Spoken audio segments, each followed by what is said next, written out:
friends, welcome you all again to Pixelated English. सबसे पहले मैं एक क्वेश्चन पूछती हूँ, उसका आंसर आपको देना है। क्या आप मुझे इन दोनों सेंटेंसेस में डिफरेंस बता सकते हैं? ये दोनों क्वेश्चंस हैं, लेकिन इन दोनों में अंतर क्या है? Do we eat apples? Why do we eat apples? Answer जानने के लिए watch this video till the end. Hello friends, today we are going to start with present tense के active passive conversion. Present tense में भी 4 सब divisions हैं।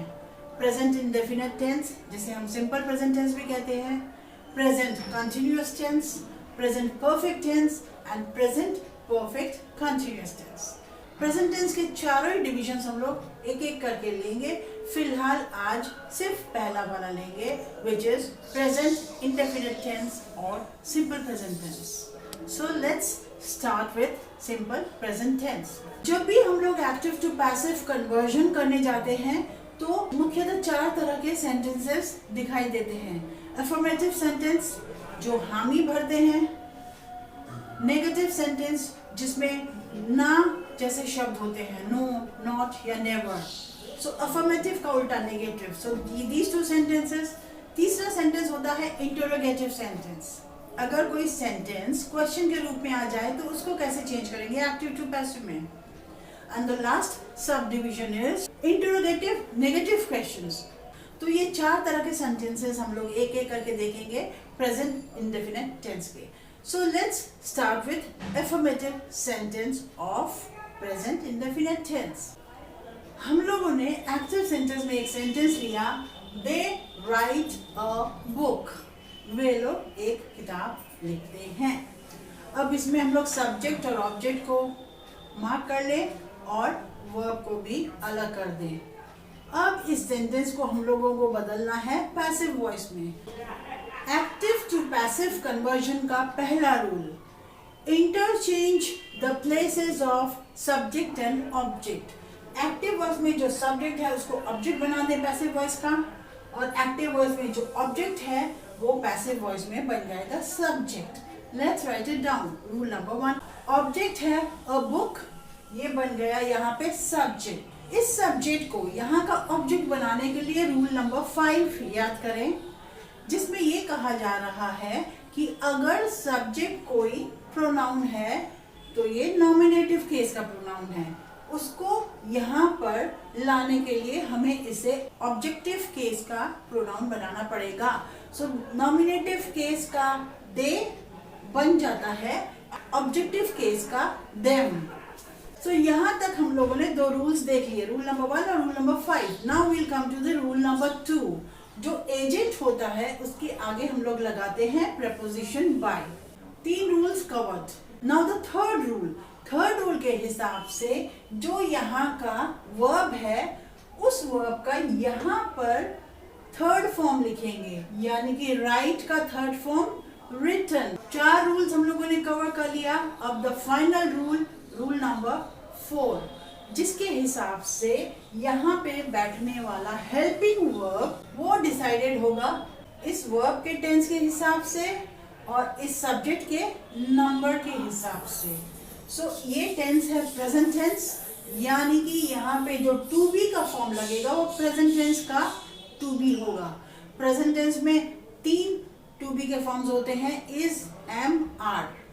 तो यहाँ पे वर्ब के टेंस के हिसाब से इज या एम या आर लगेगा और नंबर के हिसाब से सब्जेक्ट के हिसाब से डिसाइड होगा। अ बुक मीन्स एक किताब, सो इज की एम की आर इज लगेगा यहाँ पर। So active to passive conversion in the affirmative sentence of present indefinite tense is shown like this. They write a book, वो एक्टिव वॉइस का change हो जाएगा, पैसिव वॉइस में क्या बन जाएगा? A book is written by them, यानी कि पहले सब्जेक्ट, फिर हेल्पिंग वर्ब, फिर मेन वर्ब, फिर एक बाय लगा लीजिए और फिर object. So this is an affirmative sentence. Let's come to the next type of sentence, which is a negative sentence. हमने जो present tense का negative sentence लिया है वो है Rita does not speak English. इसमें क्या डिफरेंस लग रहा है affirmative sentence से? यहाँ पे हम लोगों ने not लगा दिया, यानी ना वाले शब्द। ये याद रखिएगा, ना वाले शब्द बहुत डरपोक होते हैं, वो अकेले नहीं आते हैं, उनके संग एक ठो हेल्पिंग वर्ब की जरूरत होती है। सो जब भी आप नॉट लगाओगे, डज नॉट, प्रेजेंट टेंस में डज नॉट, पास्ट टेंस होगा तो डिड नॉट, वैसे करके। सो प्रेजेंट टेंस में नॉट अकेले नहीं आएगा, उसके संग एक हेल्पिंग वर्ब भी आना बहुत जरूरी है। So does not. So Rita does not speak English. इसमें हमने सब्जेक्ट अलग कर दिया, Rita is a subject, English is object. Verb दो हैं यहाँ पे, मेन वर्ब और हेल्पिंग वर्ब। मेन वर्ब है स्पीक और हेल्पिंग वर्ब है डज। आइए इसको पैसिव वॉइस में कन्वर्ट करते हैं। तो rule number 1, change the position of object and subject. Rule number 1 के हिसाब से हमने इस एक्टिव वॉइस के ऑब्जेक्ट को पैसिव वॉइस का सब्जेक्ट बना दिया, एक्टिव वॉइस के सब्जेक्ट को पैसिव वॉइस का ऑब्जेक्ट बना दिया। रूल नंबर 2, इस ऑब्जेक्ट के आगे, इस एजेंट के आगे बाय लगाना है। रूल नंबर 3, एक्टिव वॉइस का जो वर्ब है उसका थर्ड फॉर्म, स्पीक का स्पोकन। रूल नंबर 4 के हिसाब से does is the helping verb in the active voice, वही हेल्पिंग वर्ब पैसिव वॉइस में आकर टू बी का फॉर्म ले लेगा, जो कि इज हो सकता है, एम हो सकता है, आर हो सकता है। यहाँ पे इंग्लिश के साथ पे लगेगा इज। अब रह गया नॉट। नॉट को उसी जगह पे एज इट इज शिफ्ट कर दीजिए। Rita does not speak English in the active voice, ये बन जाएगा English is not spoken by Rita in the passive voice. Let's come to the third type of sentence which is interrogative sentence, यानी कि question वाले sentence. इस video की शुरुआत में जो मैंने प्रश्न पूछा था उसका आंसर देने की अब बारी आ गई है। मैंने कहा था do we eat apples question mark या why do we eat apples question mark. इन दोनों क्वेश्चंस में क्या अंतर है? क्वेश्चंस दो तरह के होते हैं। एक क्वेश्चंस ऐसे होते हैं जिसका आंसर सिर्फ हाँ या ना में हो, और दूसरे तरह के क्वेश्चंस ऐसे होते हैं जिसमें थोड़ा डिटेल्ड आंसर्स चाहिए। अगर मैं पूछूं कि आप आम खाते हैं, आप कहोगे यस या नो। सो ये यस नो वाले क्वेश्चंस हैं। अगर मैं पूछूं आपको आम पसंद क्यों है, तो इसका उत्तर देने के लिए आपको थोड़ा डिटेल्स में बताना पड़ेगा कि मुझे आम इसलिए पसंद है क्योंकि मुझे वो बहुत स्वादिष्ट लगता है, बहुत मीठा लगता है, वगैरह वगैरह। सो ये दो तरह के क्वेश्चन होते हैं। किसी भी सेंटेंस को यस या नो वाले क्वेश्चन में बदलने के लिए उसके पहले सिर्फ एक हेल्पिंग वर्ब लगाना होता है। मान लीजिए यहाँ पे डू नहीं होता तो you need help, question mark भी नहीं होता, सिर्फ यू नीड हेल्प, तुम्हें मदद की जरूरत है। ये सिंपल सेंटेंस है। इसको अगर हम क्वेश्चन में बदलना चाहें तो उसके आगे हम लोग लगा देंगे डू या डज। प्रेजेंट टेंस की बात कर रहे हैं, सो यू के संग डू लगता है, सो डू लगा देंगे आगे, तो ये बन जाएगा हाँ ना वाले प्रश्न, डू यू नीड हेल्प। अब जो दूसरी तरह के क्वेश्चंस होते हैं जिसमें डिटेल्ड आंसर चाहिए होते हैं, वो भी कुछ पोर्शंस इस क्वेश्चन की तरह होते हैं। यानी कि अगर आप इस वाई को छिपा दें तो डू यू नीड हेल्प वैसे ही होते हैं, लेकिन इसको डिटेल्ड आंसर्स वाले क्वेश्चन कहते हैं। इसके आगे लगते हैं WH वाले words, why, where, what, when, whom। ये सारे शब्द अगर इसी क्वेश्चन के आगे लगा दो तो उसका आंसर थोड़ा डिटेल्स में मिलने की आशा रख सकते हैं। एक बात और बता दूं, जो डिटेल्ड आंसर वाले क्वेश्चन होते हैं यूजुअली स्टार्ट विथ WH, जैसे व्हाट, वाई, व्हेन, whom, या एक और होता है हाउ। ये सब होते हैं डिटेल्ड आंसर बताने वाले क्वेश्चन वर्ड्स। तो इसको मैंने पैसिव में बदलने के लिए मैंने यही कहा था कि WH वाले वर्ड्स ऐसे ही उतार दें पैसिव वॉइस में। एक एक्सेप्शन है, हु या हुम वाले शब्द। अगर क्वेश्चन आता है हु ईट्स एप्पल्स, एप्पल्स कौन खाता है, सिंपल सेंटेंस को मैंने पैसिव में बदला, it becomes apples are eaten. One word answer वाले क्वेश्चन बनाने के लिए are comes here, are apples eaten, क्या एप्पल्स खाए जाते हैं। लेकिन ये हु, बाकी सारे WH शब्द को ऐसे उतारना होता है, लेकिन WHO हु या by whom ऐसे शब्द हैं जिसमें थोड़ा चेंज लगता है। who becomes by whom, so who eats apples becomes by whom are apples eaten। so what ही रहेगा, why ही रहेगा, when ही रहेगा, लेकिन who बन जाएगा बाय हुम।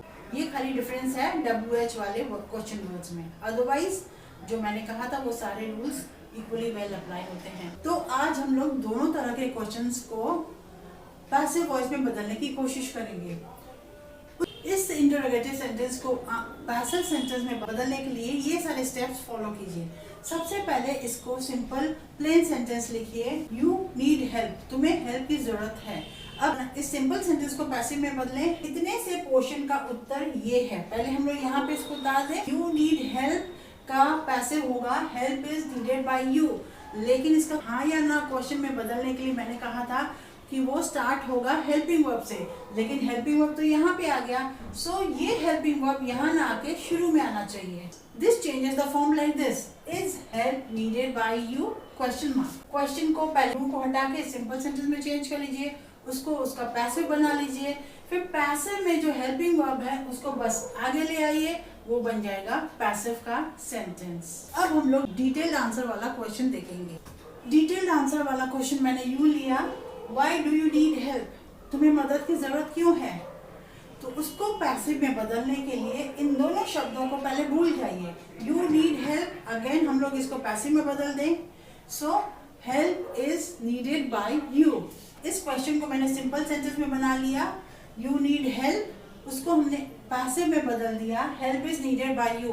अब पहले उसको यस नो वाले आंसर में बदलेंगे। यस नो वाले आंसर में बदलने के लिए मैंने क्या कहा था कि वो एक हेल्पिंग वर्ब से शुरू होना चाहिए, जो कि हेल्पिंग वर्ब आके यहाँ पे बैठ गया, तो हम लोग यहाँ न लिख के हेल्पिंग वर्ब को शुरू में ला देंगे। So is help needed bye you, क्या तुम्हें हेल्प की जरूरत है, ये हो गया यस नो वाला आंसर।